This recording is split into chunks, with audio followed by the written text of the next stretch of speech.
और कहा जाता है कि कदीम जमाने में एक वकील और एक सखी एक साथ सफर पर रवाना हुए। वह दोनों अल्लाह के हुक्म से लंबा सफर करते हुए सहरा से गुजरते गए, यहां तक कि एक अजीम शहर के किनारे पर वाकई एक जंगल के आगाज तक जा पहुंचे। वहां उन्होंने एक बड़ा दरख्त देखा जिसका साया दूर तक फैला हुआ था। सखी ने बखील से कहा, आओ आज रात यहां आराम कर लेते हैं, फिर सुबह शहर में दाखिल होंगे। बखील ने इस पर रजामंदी जाहिर की और दोनों दरख्त के साए तले बैठ गए। फिर सखी ने अपना खाना निकाला और बखील से कहा, पहले हम मेरा खाना खा लेते हैं और जब रात हो जाएगी तो तुम्हारा खाना खाएंगे। मगर जब सूरज गुरूब हो गया और अंधेरा छा गया तो बखील ने दिल में सोचा, सफर अभी तवील है, अगर सारा खाना खा लिया तो आगे भूख में क्या होगा। यह सोचकर उसने अपना खाना अकेले ही खा लिया। जब सखी को इस बात का इल्म हुआ तो वह नाराज हो गया और उसने फैसला किया कि वो बखील से जुसा आमद हो जाएगा। वो उसे छोड़कर रात के अंधेरे में चल पड़ा, यहां तक कि एक पुरानी वीरान पिंचक की आटा पीसने वाली जगह तक जा पहुंचा। उसने कहा, आज की रात यहीं बसर करता हूं, सुबह अल्लाह जो चाहेगा वही होगा। वह चक्की की बालाई मंजिल पर चढ़ गया और सोने ही वाला था कि उसी दौरान कुछ दरिंदे एक के बाद एक चक्की के अंदर दाखिल होने लगे। पहले शेर दाखिल हुआ, फिर चीता, तेंदुआ, भेड़िया, गीदड़ और लोमड़ी। जब सब जानवर जमा हो गए तो शेर खड़ा हुआ और बोला, अस्सलामु अलैकुम एक जंगल के साथियों, महाना मजलिस में खुशामदीद। फिर शेर ने कहा, मैंने तुम सब की रिपोर्ट्स का जायजा लिया है और तुम्हारे बम्बाना नज्म व नसक पर खुशी हुई। तुम सबका शुक्रिया अदा करता हूं और उम्मीद करता हूं कि तुम इसी तरह अपनी जिम्मेदारियां निभाते रहोगे। अब अगर किसी के पास कुछ पेश करने को है तो वो बयान करें। चीता बोला, ए वक्त के बादशाह, मेरे इलाके में एक चूहा है जिसके पास वो सोने की अशरफियां हैं। वो हर सुबह सूरज निकलते ही एक एक करके उन्हें सूरज में रखता है, 1 घंटा बाद वापस रख देता है। मुझे नहीं मालूम वो ऐसा क्यों करता है। फिर तेंदुआ बोला, ए अक्लमंद बादशाह, मेरे इलाके में इंसानों का एक बादशाह रहता है। वो बहुत मुनसिफ है, छोटा बड़ा सब उसकी बात मानते हैं। लेकिन उसकी एक बेटी है जो सख्त बीमार है और तबीब आज चूके हैं। बादशाह ने ऐलान किया है कि जो शख्स शहजादी का इलाज कर देगा वही उसका शौहर बनेगा। और उस बीमारी का इलाज एक मखसूस मुर्गी के अंडे में है जो फ्ला इलाके में रहने वाले एक गरीब किसान के पास है। फिर भेड़िया बोला, ए अदल व इंसाफ के बादशाह, मेरे इलाके में एक ऐसा दरख्त है जिसकी शाखें आसमान से बातें करती हैं और जड़ें जमीन के अंदर बहुत गहराई तक जाती हैं। मगर वह दरख्त फल नहीं देता क्योंकि उसके नीचे एक बड़ा खजाना दफन है जो इतना वसी है कि आपके दरबार में भी ना समा सके। फिर गीदड़ बोला, ए आली मर्तबत बादशाह, इंसानों ने हमारे और मुर्गियों के बीच एक बाढ़ लगा दी है। भूख की शिद्दत से मेरी कौम निढाल हो गई है, यहां तक कि नन्हे गीदड़ अब फल खाने पर मजबूर हो गए हैं और सब्जियां भी भूख से खत्म हो चुकी थीं। फिर भेड़िया बोला, ए बादशाह, जंगल आपकी वसत सब्र से रियाया हमेशा फायदा उठाती रही है, मगर मेरे इलाके में शिकार बहुत बढ़ गया है और रियाया बनी आदम के जुल्म की शिकायत कर रही है। ये दुश्मनों के सरों को झुकाने वाले उनकी फरियाद पर तवज्जो दीजिए, क्योंकि हमने आपको हमेशा जमीन का मुहाफिज पाया है। यह सब बातें सुनकर सखी शख्स जो चुपचाप ऊपर छुपा हुआ था, सांस रोके हुए बैठा रहा कि कहीं दरिंदे उसे ना देख ले। जब रात बीत गई और सुबह तुलू हुई तो तमाम जानवर अपने अपने रास्ते चले गए। शेर सबसे पहले निकला, फिर बाकी जानवर पीछे पीछे निकल गए। तब सखी शख्स नीचे उतरा और उस जगह गया जहां चूहे का जिक्र चीते ने किया था। उसने देखा कि चूहा वाकई एक एक करके सोने की 100 अशरफियां निकाल रहा है और सूरज में रखकर 1 घंटे बाद वापस रख देता है। तब सखी ने एक पत्थर उठाया और चूहे पर मारा, जिससे चूहा भाग गया। फिर उसने सारी अशरफियां इकट्ठी की और रवाना हुआ उस गांव की तरफ जहां वो किसान रहता था जिसके पास मखसूस मुर्गी थी। जब वो वहां पहुंचा तो देखा कि मुर्गी वही है जैसा तेंदुए ने बयान किया था। उसने किसान से मुर्गी खरीदने की ख्वाहिश जाहिर की और 10 सोने की अशरफियां पेश की। किसान को यकीन नहीं आया कि एक मुर्गी इतने कीमती दामों बिक सकती है। उसने फौरन सौदा कबूल कर लिया और मुर्गी सखी को दे दी। सखी मुर्गी को लेकर दूर एक दरख्त के साए तले बैठ गया और इंतजार करने लगा कि मुर्गी अंडा दे।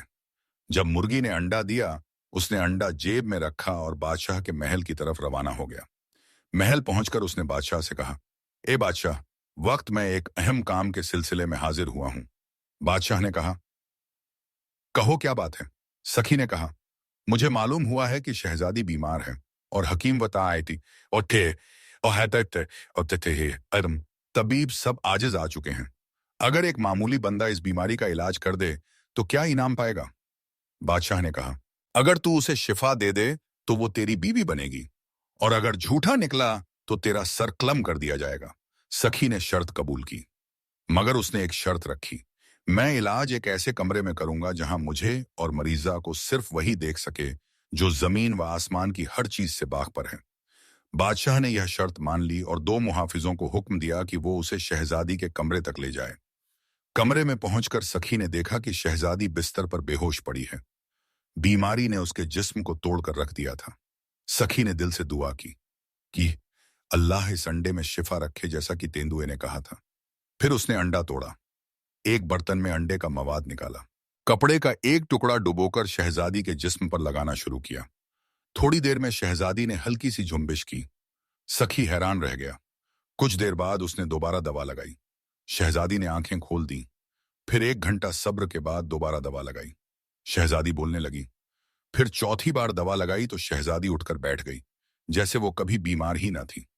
बादशाह यह देखकर खुशी से निहाल हो गया। शहजादी के शिफायाब होने पर बादशाह बहुत खुश हुआ। उसने सखी का दिल से शुक्रिया अदा किया। फिर फौरन काजी को बुलाया और अपनी बेटी का निकाह सखी से करवा दिया, जैसा कि उसने वादा किया था।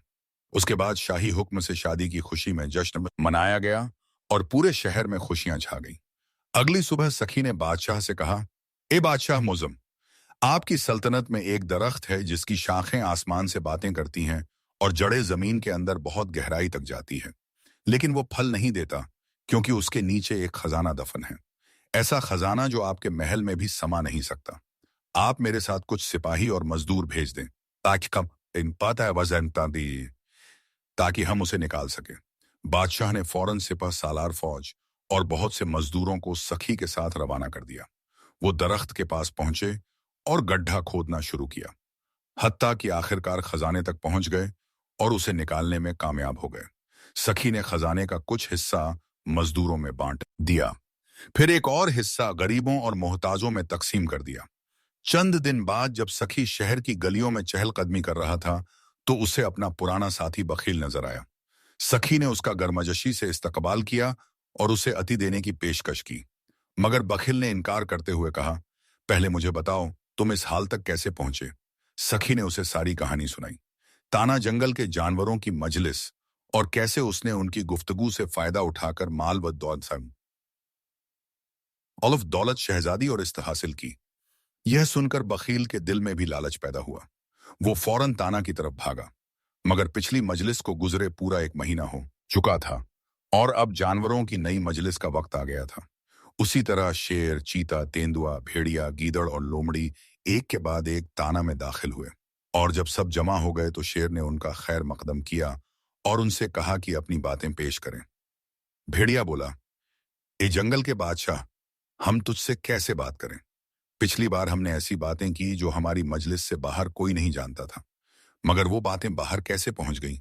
चूहे की लीरा चुरा ली गई, अजीब मुर्गी बेच दी गई और दरख्त के नीचे से खजाना निकाल लिया गया।